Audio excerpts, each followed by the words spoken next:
All right, all right, all right, all right. Welcome to the TLT Squared Show. I'm your host that loves you the most. My name is Mr. Harris. We got a real exciting show for you today. We planned a nice poetry slam. And we're going to get it started right away because we got a lot of poets that want to come up and show what they do in our community. So, first coming up to the microphone, we got Peace Icygon. Give her a hand as she comes. Come on, we can do a little better than that now. Come on. Now, Peace, come up to the microphone for us, please. And tell us a little bit about yourself. Where you from? Like where I was born or where I'm... Wherever you want to tell me. Where you from? Well, I was born in Nigeria, and I currently live in the Bronx. All right, what school you go to? The Academy of Mount St. Ursula. Awesome. Now, I know a little bit about this young lady. Now, what I love about her so much is I used to do rap, you guys, on part of it, I used to produce. And to me, one of the most dopest MCs is KRS-One. What made KRS-One so nice is that he could just freestyle. You talk about anything, and you know he can make it happen. So I'm gonna put you on the spot, and you know what's gonna happen. So here's what I want you to, your first poetry piece is gonna be about, I want you to do something on Renaissance EMS. No. I want you to do something about TLT Squared Show, why this show is important for our community. All right, give her a hand.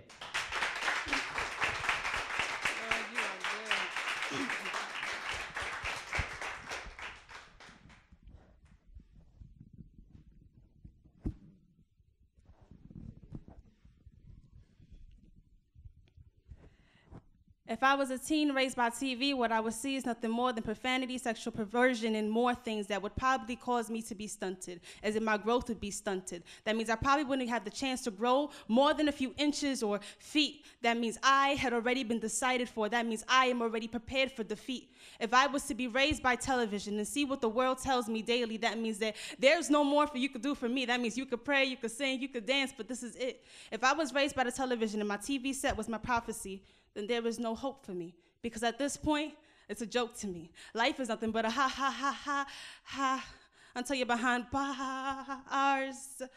And that's the end for you.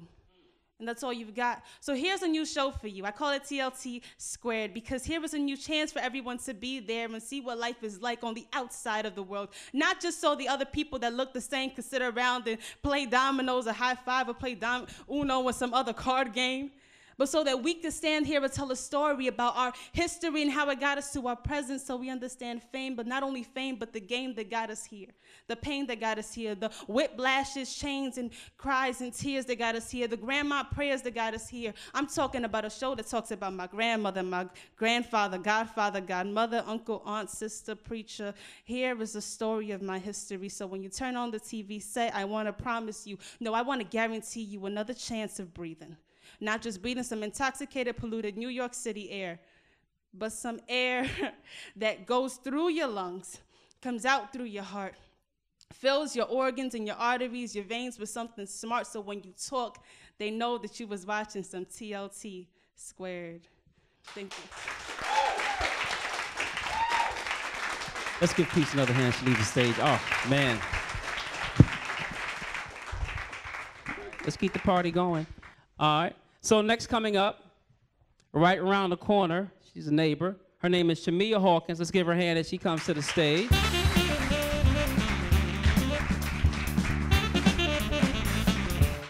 Hi, Shamia. Am I saying your name correctly? Yes. Awesome. I don't usually do that right. Tell me a little bit about you. Where you from? The Bronx. What part of the Bronx are you from? South Bronx. South Bronx. What school do you go to? MS 145. MS 145. What grade are you in? 7th. 7th. Wow. Okay. All right. What are you going to do for us today? Poetry. What's the name of your piece? 26. Okay. Is this an original piece of yours? Is this original? Did you write this piece? Yes. Awesome. Let's give a hand for Miss Hawkins.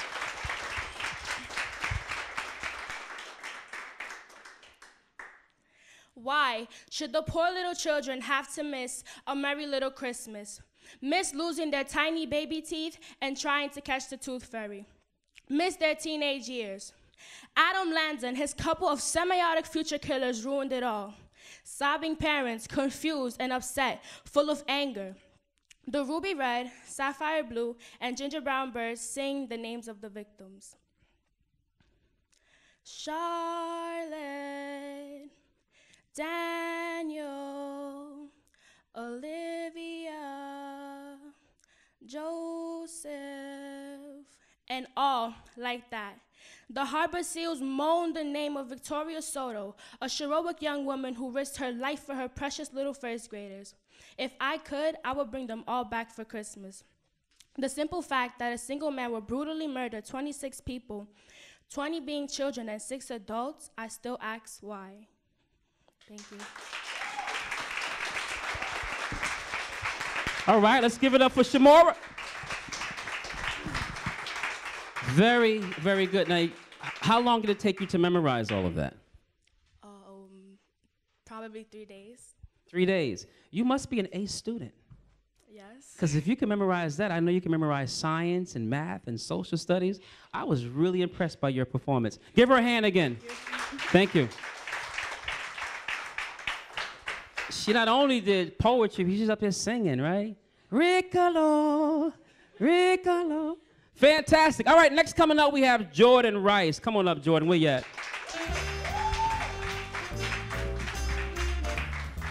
Jordan said, I'm not losing my swag. I still got my swag.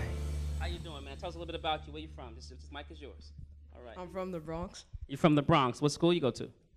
MS 145. MS 145. What grade are you in? 7th. Fantastic. What's the name of the piece you're going to do for us today? Blood, Sweat, and Tears. Blood, Sweat, and Tears. Let's give a hand.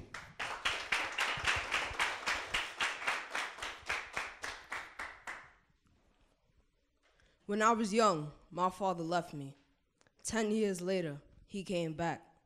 When he came back, he walked outside, took a pull of that big, fat, brown, weed-loaded blunt, inhaled slowly, exhaled slower. But then came a man dashing down the street as fast as Usain Bolt on the 100 meters.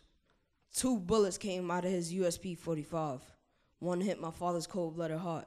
The other one hit his smoke-black lung from smoking 5 exhausting years. 3 drips of blood hit the floor. First impact, bang. Second impact, boom. Third impact was silent from the disturbing sobbing of my mother. Bullets of sweat coming from my head to the filthy gum-covered concrete floor. The same day he came back, he died. Those questions still float around in my mind. I still honor my warm-hearted mother, Malika Lynette Bryant. Through all this, she could still go to the 40-40 club and say, ow, this is my jam. You don't know nothing about this, boo. But through everything I put down, through everything I shed, people still put down blood, sweat, and tears for us.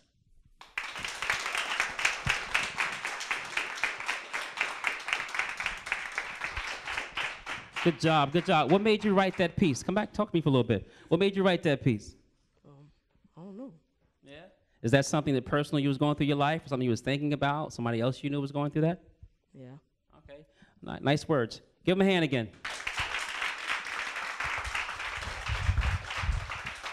All right, are you guys enjoying our Poetry Slam?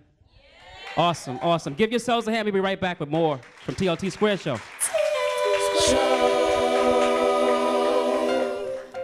525,600 minutes. How do you measure a year? How about love?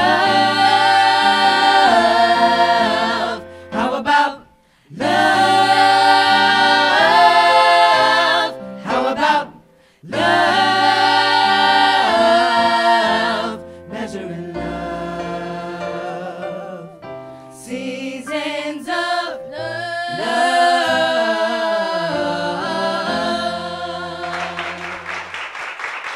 All right, moving right along. Soroya, are you here?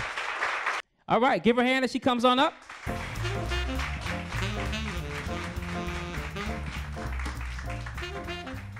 Stand on to my right this time. How are you? Very well, how are you? All right, who's this pen here? A friend of mine who passed away. Oh, okay, okay. And you're from where? The Bronx. The Bronx? You go to school? I graduated college. Oh, graduated college? Yeah. Well, awesome. We have a college graduate in our midst, shall we? Let's give her a hand. Let's give her a hand. Let's give her a hand. Let's give her a hand. All right. So what you gonna do for us today? What's the name of the piece? A poem called Somewhere Over the Rainbow. Awesome. We love that song. I know that. All right, give her a hand, please.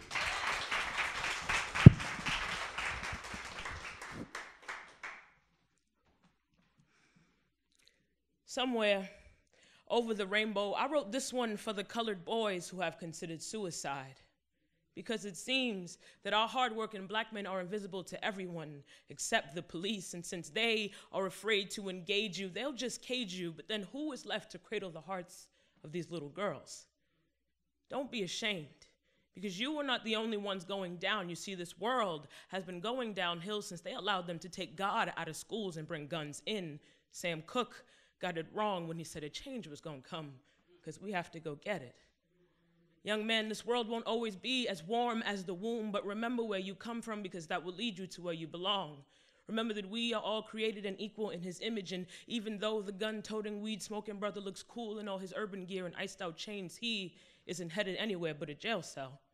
Remember that he is your brother, no matter how misguided he may be. You see, this world is becoming a war zone for the black man, and you are trapped in the middle, and the only weapons you will have in defense are iced tea and some Skittles. So remember to always walk with your chin up and your shoulders back, because the firmer your stance, the harder it will be for them to break you.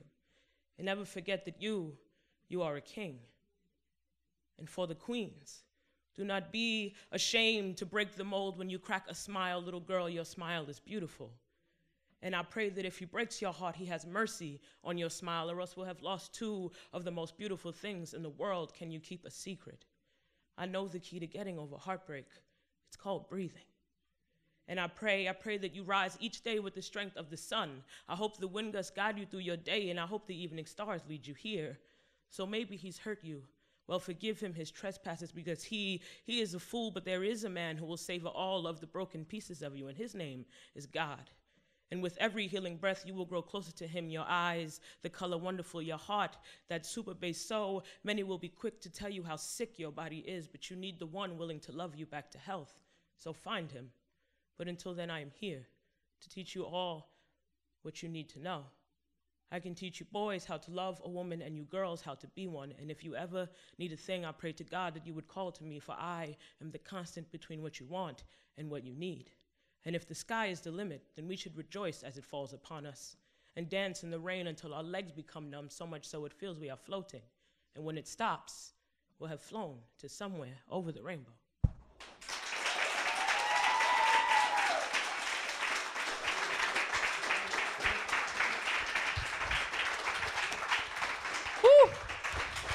Come back, come on here now. You know when you know poetry is good? When somebody starts saying something, make you go, ooh. You know, I was over there going, ooh, a few times. That was some good stuff. What inspired you to write that? My nieces and nephews. What about the nieces and nephews that made you want to write that? I just want to make sure that they know that there's always a light at the end of the tunnel whenever they're facing darkness. Good stuff. Don't stop writing. Good stuff. Give her a hand, please.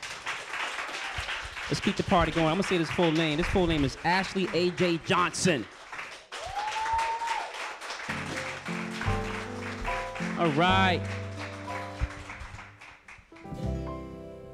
How you doing, Ashley A.J. Johnson? Pretty good. All right. The name A.J. Explain. Okay, so aside from the fact that it's my initials, in I believe it's Hindi, A.J. means unconquerable. So I spell it like A-J-A-Y because it's unconquerable, as opposed to just like the letters of my name, which is my initials. I knew it had to be something deep. You know, I just knew that. All right, I'm going to think about that on the side. You go ahead and do your piece. I'm going to give that some little bit more thought over here. So. Give her a hand, please.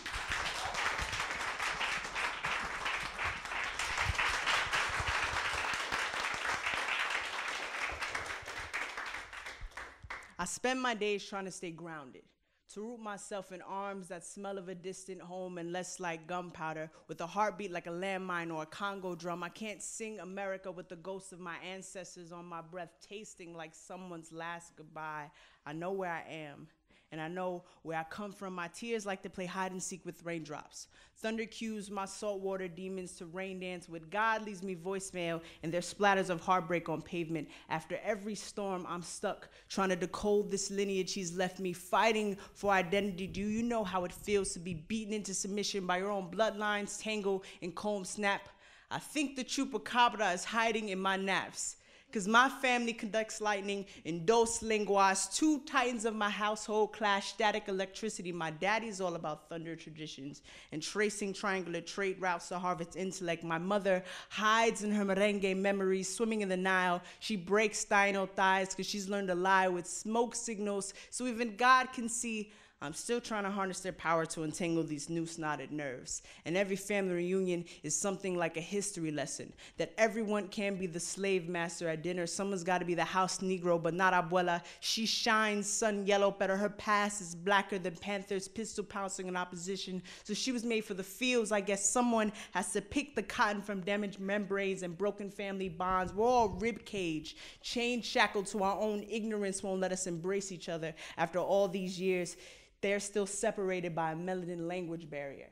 But welcome to the land Columbus loved best. Or my ancestors could make wishes on their broken bones hung like chimes in the wind, their shoestring limbs dangling on God's lifelines they call collect from a cane field in the sky and tell me black on Latino violence is like Isaac pinned on the rock and Abraham lifting the butcher knife. My family can't make me hate myself that much. Though I'm two halves a slave, used to sum by its shadow, multiplied by its reflection. You'll get Creole, Spanish, Negro spirituals. If you translate my heartbeat, we can salsa to African drums. I am seed planted by infant harboring arms. A monkey, maybe I'm every color reflected in God's eye.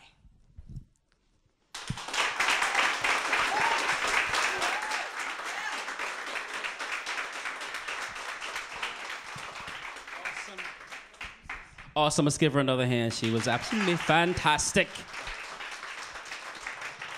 All right. First of all, I want to give you guys a hand because, yes, I asked you not to drink the juice, and you didn't drink the juice. See, the juice is on the table as a prop. I didn't want you to drink the juice. I want the audience to see the juice. So give yourselves a hand for not drinking the juice. That's right.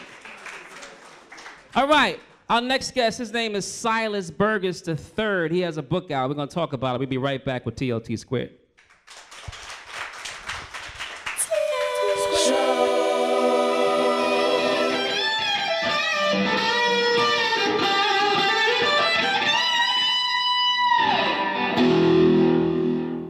This is Elvis from Renaissance EMS Band.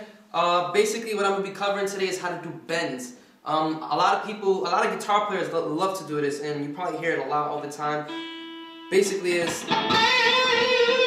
really not that hard. The way that you do it is you just pick any note on the guitar, and you have to bend the string. So what I do to bend the string, because sometimes it gets a little hard to bend the string, say for example you're on the 14th fret on the G string.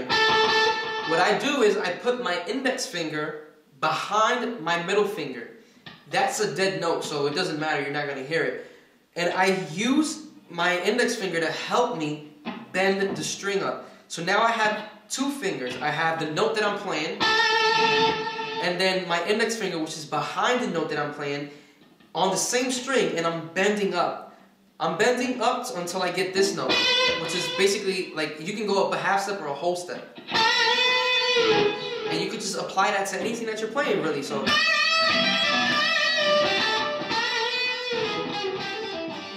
that's basically how you play it. For more music lessons, come down to Renaissance EMS, 3485 3rd Avenue, Bronx, New York.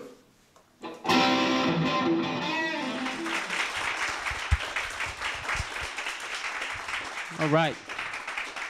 We're back here at TLT Squared having a wonderful time with our Poetry Slam, and we have a special guest with us here. His name is Silas Burgess III. Give him a hand, guys. Thank you. Thank you.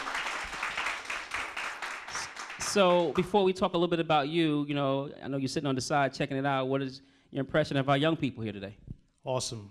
Awesome. I'm blown away. You guys did an awesome job. Mm-hmm. And I appreciate the fact that you memorized your poems. Now tell us a little bit about you. I know you have this book out I think it's called Harlem Lyrics. Yes. Tell me a little bit about that. I started writing poetry at 12 years old. I didn't think it was anything serious.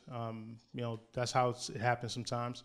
Right now, I'm 34, married with 3 kids, 3 sons actually. One's a teenager. And I didn't realize that it was a gift from God until I saw my oldest son do it without any intervention from me. So what I decided to do was collect all of my poems, and I put them in a book titled Harlem Lyrics, and I followed my dream. And I debuted it at the Harlem Book Fair in 2012, and I sold all my books. It's awesome. So, what made you want to get started writing poetry? What made you start inking it to paper? What made you start doing that? Just from reading. I was born and raised in Harlem. I seen a lot of things growing up, and that was the only outlet that I was able to do it. I actually started by writing rap lyrics. My cousins and I, after Showtime at the Apollo, I don't know how many remember that, after 1 o'clock when it went off, we used to perform our own skits. I started writing rap lyrics, and next thing I know, when I started reading them, they started to feel like poetry. Poetry, rap lyrics, they all seem interchangeable to me, so that's how it started. Yes, I write music. That's my outlet for expression. And sometimes you ride, taking the bus home, and you see things take place in your community. You want to talk about it. Sometimes it makes you really angry. You just want to go home and start arguing over biscuits over no reason. Exactly. When really you're upset at what's taking place in your community. I know writing music helps save me in a lot of ways, you know. So I'm sure the writing poetry helps save you. And if you can tell me a little bit how it has done that for you. Well, actually, in my book, Harlem Lyrics, in one of the acknowledgement sections, just to make it brief, I feel that poetry basically helped me get past my fear of success. Sometimes we have these God-given talents that we think aren't special and that we think, we're afraid to express with the world. But once you get rid of that fear, the sky's the limit. And I'm here right now because I got rid of that fear. So in my book, I have my fear of success and failure from the time that it started up until the time that I debuted it with my book in 2012. So for me, fear is dead. Very good, very good. So the piece you're going to do for us now, is it a piece from your book? This piece I wrote is not in the book, but it was inspired by someone I met at the Harlem Book Fair that invited me out to the Bronx to do a public service announcement on sagging pants. Oh, sagging pants. Y'all know how pants. I feel about that. You know, we have a song out, it's called Pull Your Pants Up. Okay. And it talks about the sagging epidemic in our community. So I'm going to get out the way so you can do that piece for us, all right? Not a problem. All right, cool. Give him a hand.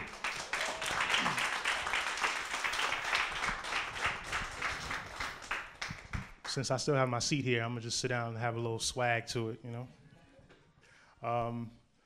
This poem is entitled Swag, and it's an acronym. And the inspiration for it is I drive my kids to school every day, and I pick them up. And during that mile drive, back and forth, I see a lot of kids out there with their pants sagging. And it just drives me crazy. My sons and I talk about it. Thank God my sons haven't, done that. I guess they know better because they know that their dad to come after them. So I'm going to share this poem with you. The poem Swag is an acronym for sagging without a goal. All right? And I have my cheat sheet. Yo, brother, your sagging pants is about as popular as Facebook stock. Too much is going on, while to the floor your pants drop. Miseducation of you, your brother, and your sister. Mass incarceration, economic deprivation, killing of black boys with premeditation. Queens raising princes without their kings, being checkmated by pawns. While you preoccupy yourself with swag, AKA sagging without a goal. Oh no, you're nothing more than a billboard advertising COINTELPRO's success in destroying the black male. Your mind's shackled, arms and legs free, not knowing your bondage. You sagging without a goal, no swag, no control. Let me put you on to some real swag. Swag is educating yourself and being an asset to your hood. Swag is not poisoning your community with drugs and keeping it out of your hood. Swag is marrying your baby mama and building her up. Swag is being there to show your kids that preparation, meaning opportunity, is luck. Swag is using God's gifts and creating your own businesses. Swag is circulating your dollar amongst your brothers and sisters 18 times before it leaves your hood. Swag is not dropping your pants low and walking like a penguin. Swag is not following prison culture and making it cool. Sagging without a goal, wake up, brother, and pull them pants up, because we got a long walk ahead of us. Thank you.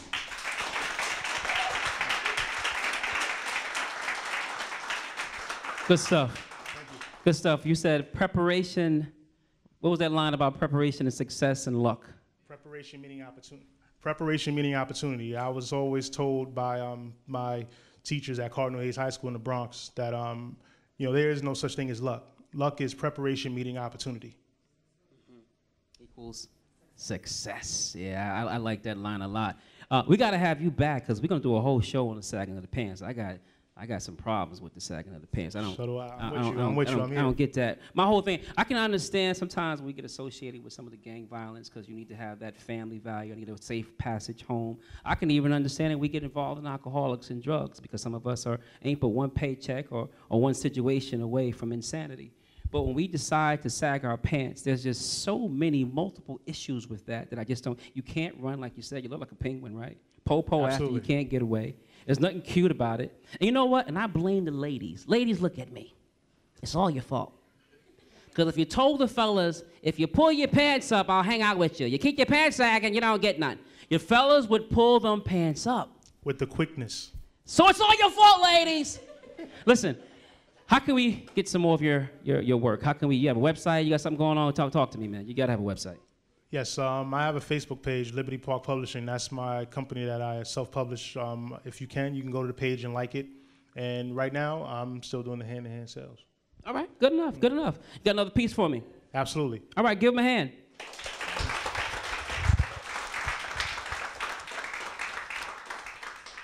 Now, this last poem I'm going to do is a call and response poem. While I'm reading the poem, when you hear the words, I want y'all to say a renaissance. Okay? I want. Sounds good. This poem doesn't have a title also. I was waiting for Burvin to give it a title once he hears it. This is a poem that I wrote for Renaissance for I'm thanking them for inviting me here in TLT Squared. So I'm ready to get the poem started. You ready? Yeah. You remember the key word, right? Yeah. All right, cool. Yo, look at my busted block in strip school. Wish both of my parents were here so they could help me fix this mess. Where are my political representatives who showed up in September to get my mom's vote? There's nothing to do out here. I want a renaissance. Things could be different. I should be able to soar high as other eagles even though I flapped my wings late. I need an outlet. I want a renaissance. So here comes Burvin and Darren, who believe the next Colin Powell, Justice Sotomayor, Gil Scott-Heron, Kimball Walker, and Jennifer Lopez are waiting to be discovered and groomed. So they say to themselves, for the Bronx, I want a renaissance. So they get to work, creating safe havens, creating stability, creating dreams, because they want it, I want it. A renaissance. All right. Almost done, almost done. In education, music, sports, who knows, maybe science, politics, and finance next. Because the seeds were sown, because the seeds for growth were sown, now the whole Bronx knows that a renaissance is underway. Thank you. That was nice. We got to take those lyrics and we're going to put some music to it. Sounds good. And we're going to make that a song. So we just co-wrote a song. All right? Awesome. Yep. 90% mine, 10% yours. All right? Make it happen. All right? Audience, give yourselves a hand. We had a great time tonight, right? All right. Enjoy your week. Be blessed. Be safe.